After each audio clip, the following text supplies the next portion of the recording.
한국어 단어 조성 원리를 통한 한글 문해력 강좌 한자 공부 요양도 39번째 시간 시작하도록 하겠습니다. 오늘의 부수는 여전히 두 획에 해당되는 부수 중에서 살펴볼 건데요. 돼지머리 해라는 긴 이름을 가진 두 자가 되겠습니다.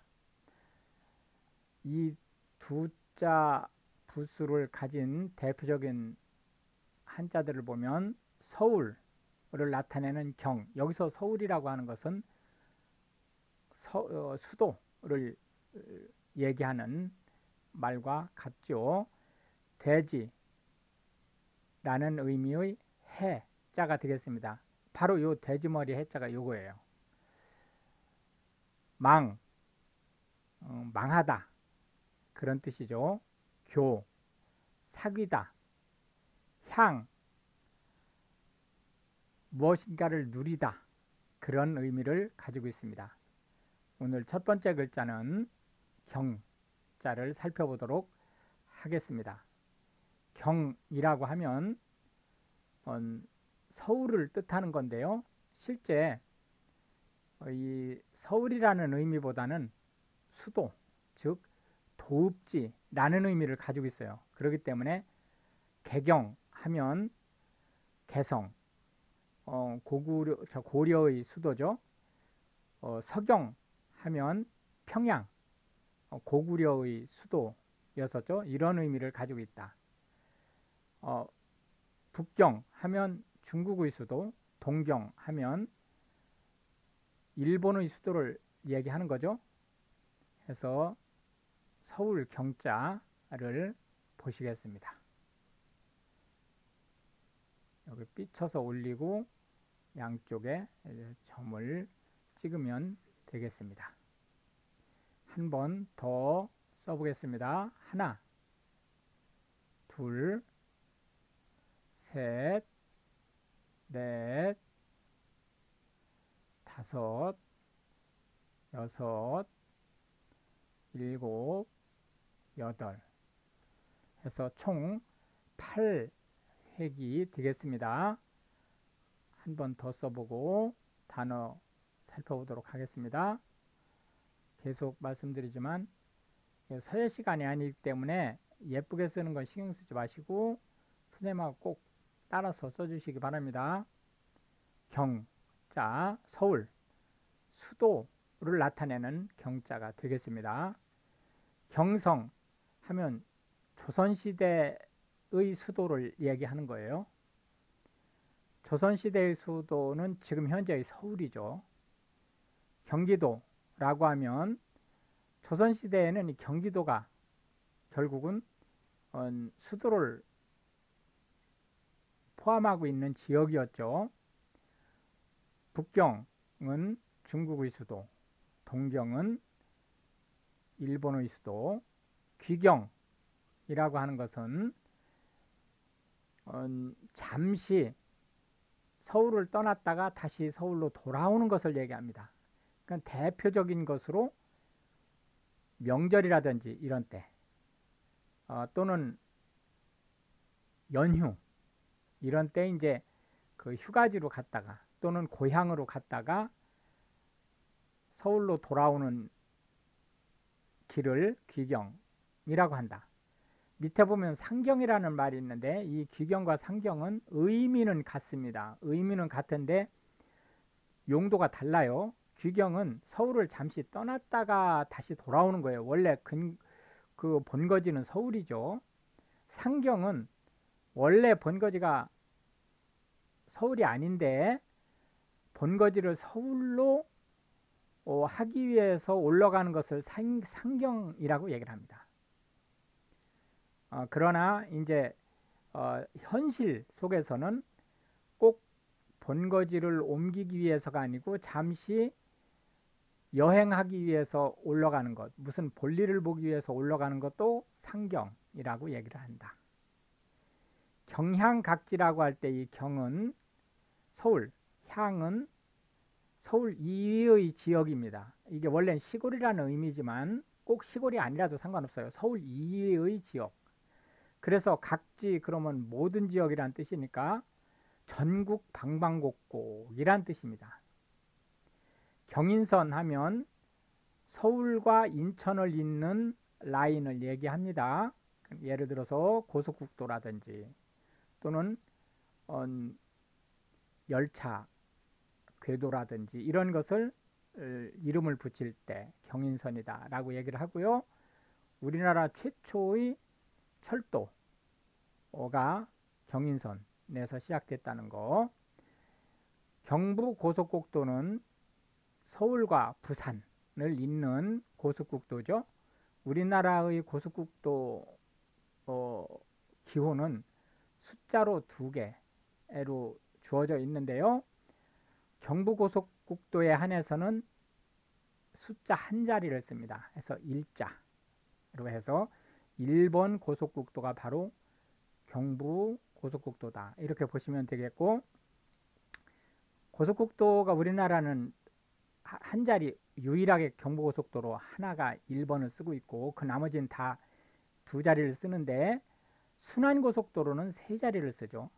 예를 들어서 100단위는 서울을 순환하는 고속도로고 300단위는 대전을 이런 식으로 이제 순환하는 고속도로는 3자리를 쓰고 있습니다. 우리가 고속도로라고 하는 말이 고속국도, 이게 제도 법적으로는 도로는 모든 도로를 도로라고 하니까 국도는 우리가 그 하늘색 표지판 이렇게 타원에 이 안에 흰색으로 36 이런 식으로 숫자를 쓰면 이게 도로교통부에서 관리하는 도로란 뜻이죠. 예를 들어서 36번은 충청남도에 있는 도로죠.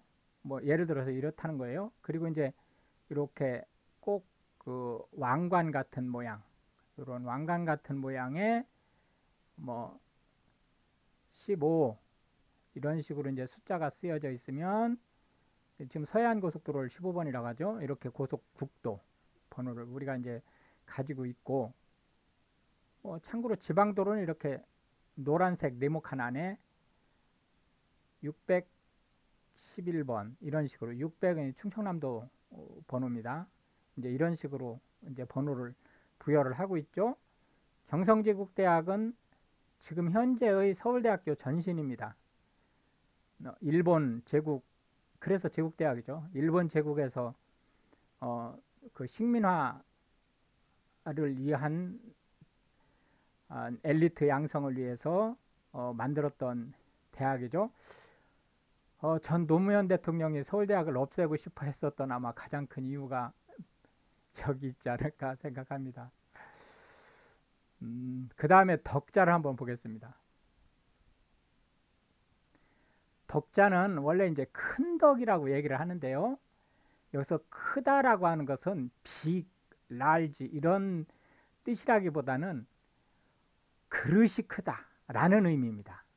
그러니까 아주 도덕적이고 또 꿈이 원대하고 그런 측면에서 대인이다 이런 의미를 가지고 있는 거죠.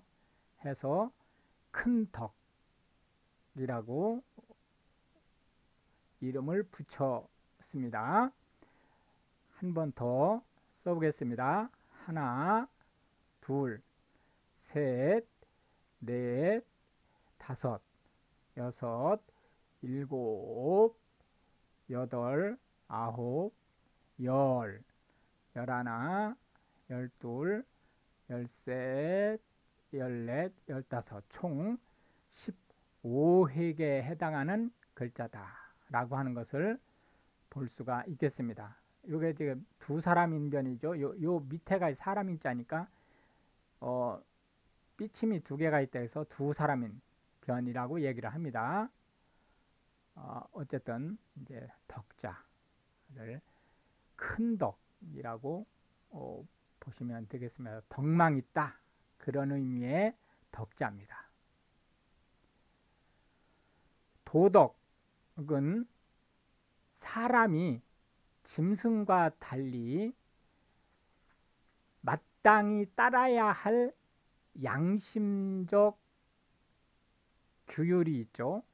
그것을 도덕이라고 얘기한다. 이렇게 이제 보시면 되겠고요. 덕성은 그러한 도덕을 따르고자 하는 품성을 얘기합니다. 도덕군자, 여기서 군자는 젠틀맨이라는 뜻이죠. 이 도덕적으로 뛰어난 품성을 가진 신사다, 그런 뜻입니다. 덕분은 누구누구 때문이란 뜻이에요. 그런데 누구누구 때문이라고 할 때 이 덕분을 쓰면 좋은 일에만 씁니다. 또는 비아냥거리기 위해서 나쁜 일에도 물론 쓰긴 하지만 원칙은 좋은 일에만 쓰는 거예요. 그래서 당신 덕분입니다. 그러면은 당신이 도와줬기 때문입니다 라는 뜻입니다. 덕수궁은 원래는 행궁이죠. 행궁인데 행궁이라는 게 뭐죠? 행궁은 정궁이 아니고 어떤 여행을 한다든지 시차를 한다든지 이럴 때 잠시 머무는 그런 목적으로 만든 궁이 행궁이죠. 근데 이제 이 선조가 임진왜란 때 나라와 백성을 팽개치고 중국으로 귀순하려고 하다가 실패하고 다시 어쨌든 임진왜란이 평정이 되면서 경성으로 다시 돌아왔죠. 한양으로. 그러면서 이제 행궁을 궁으로 바꾸어서 덕수궁이라는 이름을 붙이게 되죠. 미덕이라고 하는 것은 그 사람의 품행이 덕스럽다라는 뜻을 가지고 있습니다. 공덕이라고 하는 것은 그 사람의 한 일이 선한 영향력을 끼친다라는 뜻이에요. 그래서 특히 불교라든지 이런 데서 이 공덕을 쌓으면 해탈을 하는데 도움이 된다. 이런 생각을 가지고 있는 거죠. 변덕이라고 하는 것은 어떤 땐 덕스럽다가 어떤 땐 덕스럽지 않다가 왔다 갔다 하는 변한다는 뜻이에요. 해서 마음이 하나로 가지를 못하고 흩어져 있는 상태를 얘기하는 거고, 덕망이라고 하는 것은 이 덕스러움이 주위 사람들한테 널리 알려져 있기 때문에 이 사람이 어떤 말을 한다든지 행동을 하는 것이 주위 사람들한테 영향력을 끼친다는 의미를 가지고 있습니다. 그래서 이 미덕은 단순히 어떤 일이 아주 본받을 만한 일이다 라는 차원을 가지고 있는 데 반해서 덕망은 보다 지속적이고 주위 사람들한테 영향력을 끼치는 구조를 가지고 있다는 그런 의미를 가지고 있고요. 배은망덕이라는 것은 은혜를 배반해서 그러니까 이 망덕이 먼저죠. 덕본 것을, 요 덕분이 그 사람 때문이라고 했잖아요. 그 덕본 것을 잊어버리고 은혜를 배반하는 행위를 배은망덕이라고 해서 유교적 사상에서 배은망덕은 아주 안 좋은 거죠. 사람으로서는 도저히 상상할 수 없는 그런 것들을 우리가 배은망덕이다 이렇게 얘기를 합니다. 력은 힘이란 뜻이에요. 힘. 이 순서가 이 기역자 비슷한 요걸 먼저 쓰는 겁니다. 하고 삐침을 나중에 쓰죠. 예, 요게 력, 힘, 력자고요. 당연히 단어의 맨 앞에 오면 역자로 익히죠. 력이 아니고 역자로 익히게 됩니다. 한 번 더 써보겠습니다. 네, 힘이다 라는 의미의 력자가 되겠고, 요게 삐침으로 올라가는 거죠. 예, 해서 내려가는 것이 되겠습니다. 실제 요 끝나는 요 삐침 부분이 여기하고 같은 라인에 있는 거예요. 예, 그거는 이제 참고하시면 되겠고요. 한번 더 써보겠습니다. 그래서 이거는 힘이라는 의미의 역자가 되겠습니다.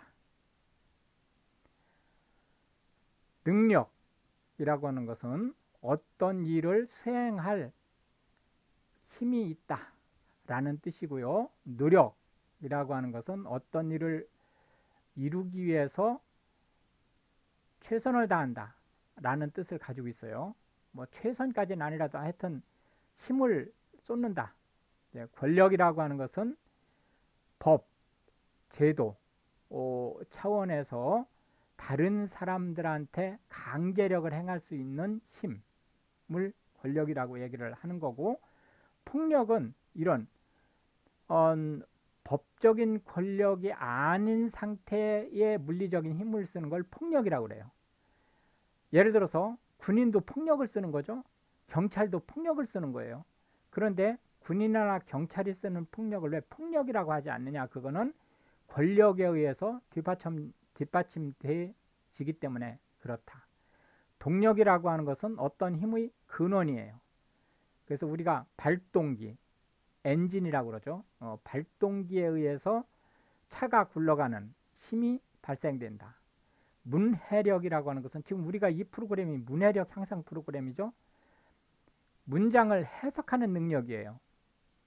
또는 상대방이 하는 말을 정확하게 이해하는 능력을 우리가 문해력이라고 합니다. 계속 여러 차례 얘기를 했지만 우리나라의 문맹률은 전 세계에서 가히 기적으로 보는 3%대예요. 그런데 문해력은 정말 형편이 없습니다. 앞에서부터 세서 한 3분의 2 지점쯤 있는 거예요. 그래서 상대방이 하는 말을 전혀 이해를 못해요. 그리고 상대방이 쓴 글을 완전히 거꾸로 이해를 합니다.